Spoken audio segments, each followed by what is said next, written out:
Good evening friend आप सभी को मेरा चैनल पे बहुत बहुत स्वागत है। तो फ्रेंड आज हम लोग बात करेंगे रेबीज के बारे में और रेबीज और टेटनस में क्या अंतर होता है और रेबीज से संबंधित कई अहम जानकारी आज हम आपको बताने वाले हैं। और फ्रेंड वीडियो अंत तक जरूर देखें क्योंकि रेबीज के बारे में जानकारी होना अनिवार्य होता है, क्योंकि एक बार अगर किसी इंसान को रेबीज हो जाता है तो वो इंसान का बचना लगभग नामुमकिन होता है। तो फ्रेंड वीडियो आगे बढ़ाने से पहले मैं आपसे रिक्वेस्ट करता हूँ, कृपया चैनल को जरूर सब्सक्राइब करें और बेल आइकन को जरूर दबाइए। देखिए रेबीज जो होता है ये वायरस के संक्रमण की वजह से होता है। इसको हम लोग जूनोटिक डिजीज भी बोलते हैं और ये जो होता है रेप्टोवायरिडा नामक वायरस का संक्रमण की वजह से रेबीज होता है। अब देखिए रेबीज ये जो होता है ये जो जानवर खासकर जो कुत्ता होता है यानी कि डॉग होता है, उसमें जो आवारा कुत्ता इसको हम लोग स्ट्रे डॉग बोलते हैं, उसके अगर वो कुत्ता अगर वायरस से संक्रमित हो, रेबीज वायरस से संक्रमित हो, तो ऐसे परिस्थिति में अगर ये कुत्ता अगर आपको काट लेता है तो इस तरह से मनुष्य में ये वायरस प्रवेश करता है और फिर रेबीज कराता है। और साथ साथ में कई और भी जानवर के काटने से भी रेबीज होता है अगर उसके अंदर ये वायरस है तो। जैसे हो गया कोई भी जंगली जानवर जिसमें चूहा हो गया या फिर चीता हो गया या फिर बंदर हो गया वगैरह वगैरह, या फिर बिल्ली भी हो गया और फिर चमगादड़ जिसको हम लोग बैट बोलते हैं। तो ये सारे जो जंगली जानवर है अगर वो काट ले आपको, अगर वो जानवर के अंदर अगर ये वायरस है तो आपको रेबीज होने का संभावना होता है। अब देखिए काटने के अलावा अगर रेबीज वायरस से संक्रमित जानवर अगर आपको जो घाव है यानी कि जहां पे चमड़ा नहीं है ऐसा घाव में या फिर आंख में या फिर मुंह पे अगर खरोच ले या फिर चाट ले, यानी कि जो जानवर का जो लाला रस जो होता है यानी कि थूथू जिसको हम लोग स्पुटम बोलते हैं, ऐसे परिस्थिति में भी जो रेबीज का वायरस है वो इंसान का शरीर में प्रवेश करके रेबीज करा सकता है। अब देखिए जैसे ही इंसान का शरीर पे रेबीज वायरस घुसता है तो 1 से 2 महीने के अंदर रेबीज के लक्षण आने शुरू हो जाते हैं। अब देखिए रेबीज वायरस जो होता है वो मानव के स्पाइनल कॉर्ड और मस्तिष्क यानी ब्रेन पे ये अटैक करता है। स्पाइनल कॉर्ड और ब्रेन दोनों मिला के हम लोग इसको नर्वस सिस्टम बोलते हैं। तो वहां पे जो होता है सूजन पैदा कर सकता है, इन्फ्लामेशन पैदा कर सकता है वायरस, और वहां पे ये अटैक करता है। अब देखिए रेबीज के 2 लक्षण को हम लोग 2 भाग में विभाजित कर सकते हैं। एक होता है फ्यूरियस रेबीज। फ्यूरियस मतलब इसका जो अंग्रेजी में जो इसका अर्थ होता है यानी कि गुस्सैल वाला, और पैरालिटिक रेबीज। तो पैरालिटिक रेबीज को अगर आम तरीके से समझना है तो पैरालिटिक रेबीज में जो लक्षण आता है वो एक प्रकार का शांत तरीके का लक्षण आता है। अब देखिए पैरालिटिक रेबीज जो होता है वो 20% जो रेबीज के संक्रमण लोगों में या फिर जानवरों में देखा जाता है। अब फ्यूरियस रेबीज में क्या होता है कि इंसान हो या फिर जानवर में अगर रेबीज होता है तो ये एकदम हाइपर एक्टिव हो जाता है यानी कि उत्तेजित हो जाता है, ऐसा स्वभाव देखने को मिलता है। और साथ में पानी से उसको डर लगता है जिसको हम लोग बोलते हैं हाइड्रोफोबिया, और हवा से या फिर हल्ला गुल्ला से उसको डर लगता है, उसको हम लोग बोलते हैं एरोफोबिया। और साथ में इंसान को या फिर जानवर को अजीब अजीब आवाज सुनाई देता है, इसको हम लोग बोलते हैं हेलुसिनेशन। उसके साथ साथ लैक ऑफ कोऑर्डिनेशन यानी कि वो ठीक तरीके से ध्यान नहीं लगा पाता है और बैलेंस से वो चल नहीं पाता है, और साथ में बुखार आ सकता है, और फिर कोई भी लिक्विड चीज यानी कि पानी निकलने में परेशानी होता है क्योंकि सांस का नली में सिकुड़न आ जाता है जिससे अगर पानी लेता है तो सांस नहीं ले पाता है। तो इससे इस तरीके का लक्षण जो होता है फ्यूरियस रेबीज में देखा जाता है, और बाद में धीरे धीरे जो होता है मरीज कोमा में चला जाता है और फिर मर जाता है।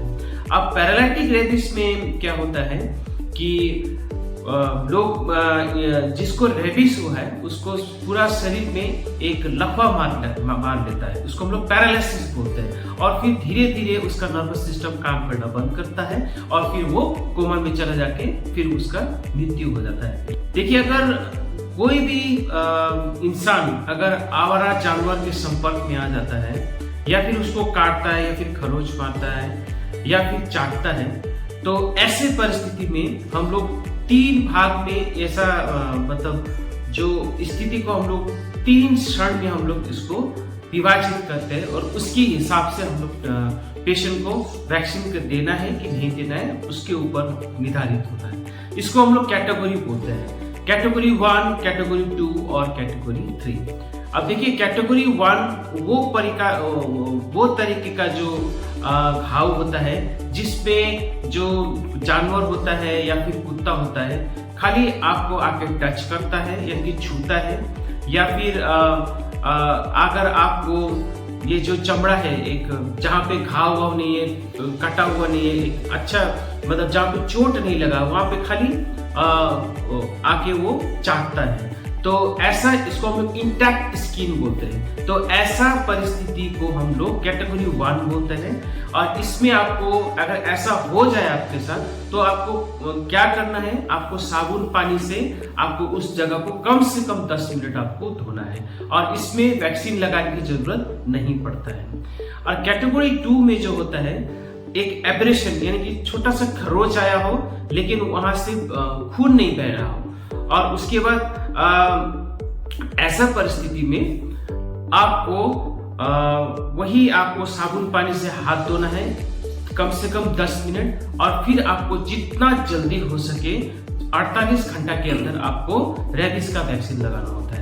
अब देखिए कैटेगरी 3 जो होता है इसमें अगर आपको मांसपेशिया के को जकड़ के अगर दांत गड़ के अगर कोई जानवर काटा है, खासकर कुत्ता अगर काटा है, अंदर का जो मांसपेशिया दिख रहा हो या फिर वहां से खून बह रहा हो या फिर एक साथ बहुत सारा जगह में काटा हो, तो ऐसा स्थिति में या फिर अगर आपका कहीं पे चोट लगा और एक खुला घाव है, अंदर पूरा मांसपेशिया दिख रहा हो, उस ऐसा घाव में अगर कुत्ता चाट लिया हो या फिर जानवर चाट लिया हो, तो या फिर बहुत सारा चेहरे में बहुत सारा दांत गड़ के बहुत गहरा जो जख्म अगर जानवर दिया हो, तो ऐसा परिस्थिति को हम लोग कैटेगरी 3 वुंड हम बोलते हैं। तो ऐसा स्थिति में भी आपको कम से कम 10 मिनट आपको साबुन पानी से धोना है, उसके बाद आपको वैक्सीन लगाना है 48 घंटा के अंदर। साथ साथ में रेबीज का इम्यूनोग्लोबुलिन भी आपको लगाना होता है।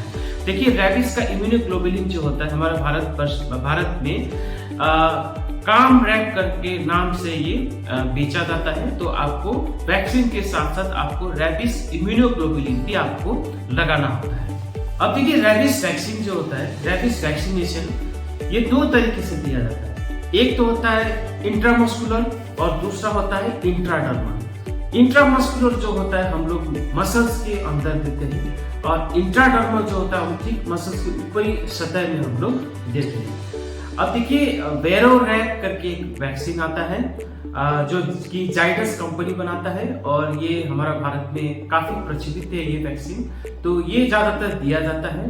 और जब इंट्राडर्मल आप लगाएंगे तो जिस दिन काटा हुआ है या फिर काटने के बाद अगर जितना जल्दी आप आते हैं वैक्सीन देने, उस दिन को हम लोग 0 मानते हैं यानी 0 मानते हैं। फिर उस दिन के 3 दिन बाद, फिर 7 दिन बाद, फिर 14 दिन बाद, फिर 28 दिन बाद, यानी कि आपको कुल मिला के 5 वैक्सीन आपको लेना होता है।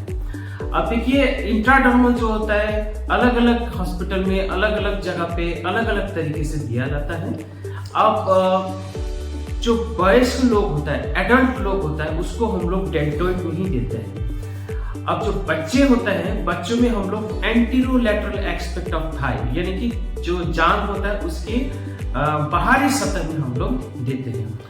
अब देखिए वैक्सीन जो होता है वेरोरैप ये जो होता है, अगर इंट्रामस्कुलर दे रहे हैं तो ग्लूटन रीजन पे कभी भी ना दें, जैसे आप इस फिगर में आप देख पा रहे हैं। अब देखिए इसके साथ साथ तो आपको टीटेनस टॉक्सॉइड का वैक्सीन भी आपको लगाना अनिवार्य होता है।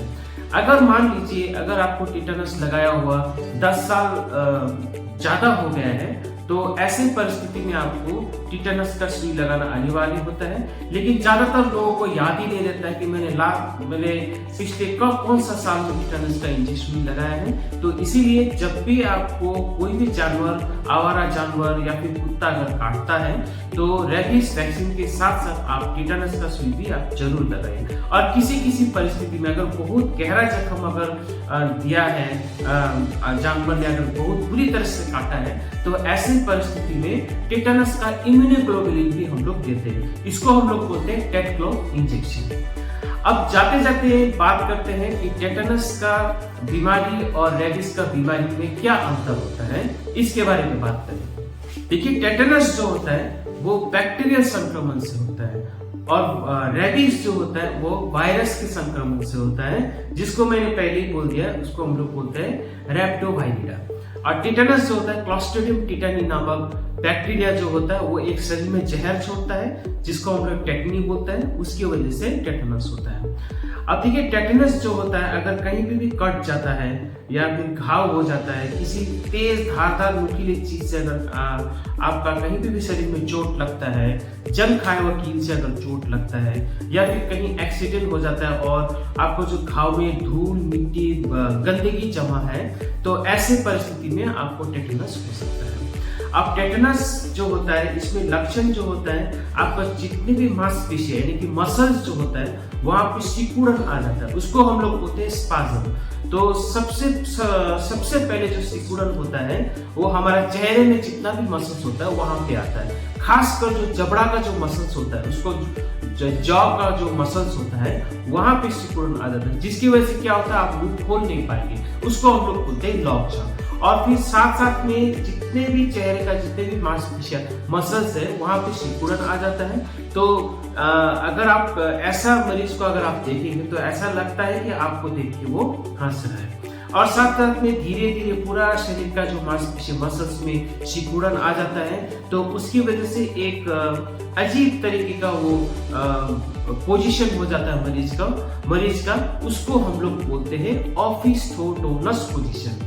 और साथ में पेशेंट मरीज को बुखार आता है, उसके बाद हार्ट रेट जो दिल का जो धड़कना होता है वो तेज होता है या फिर कम होता है, ब्लड प्रेशर का उतार चढ़ाव देखने को मिलता है। और साथ में कुछ भी चीज निगलते समय उसको दर्द होता है, उसको प्रॉब्लम होता है, पानी पी नहीं पाता है और फिर धीरे धीरे जो होता है सांस लेने का जो मसल्स होता है उसमें लकवा मार देता है और फिर पेशेंट कोमा में चला जाता है, फिर पेशेंट मर जाता है। और साथ में खींचड़ी भी आता है, उसको हम लोग बोलते हैं जनरलाइज्ड टोनिक क्लोनिक सीजर। अब देखिए, रेबीज का जो लक्षण होता है वो तो मैंने पहले ही बता दिया है, फ्यूरियस रेबीज और पैरालिटिक रेबीज। तो ये रहा छोटा सा जानकारी टिटेनस और रेबीज में कैसे फर्क करना होता है। और जाते जाते मैं आपको ये बताना चाहता हूँ कि कोई भी कभी भी अगर आवारा कुत्ता हो या फिर किसी का घर का कुत्ता अगर काट ले या फिर जानवर अगर कोई भी आवारा जानवर अगर आपको काट ले, तो रेबीज वैक्सीन के साथ साथ टिटेनस का वैक्सीन भी जरूर लगाएं। अगर किसी घर में अगर जो वैक्सीन दिया हुआ अगर कुत्ता भी अगर आपको काट ले, तो ये जरूर सुनिश्चित करें कि वो जो कुत्ता है वो समय पर उसको रेबीज का टीका दिया गया है, या फिर आपको डॉक्टर से संपर्क करके उसका जो चार्ट, वैक्सीन चार्ट होता है, जो कुत्ता का जो वैक्सीन चार्ट होता है वो अच्छी तरह से जांच परख के, और फिर अगर उसमें कोई भी गड़बड़ी अगर आपको मिलता है तो आपको जरूर आपको रेबीज का वैक्सीन लगाना है, क्योंकि एक बार अगर रेबीज हो गया तो आपका बचना लगभग नामुमकिन होता है। तो फ्रेंड, मैं आशा करता हूँ रेबीज के बारे में आपको अहम जानकारी मिला होगा। ऐसी वीडियो लेके हम लोग फिर आएंगे, तब तक के लिए धन्यवाद।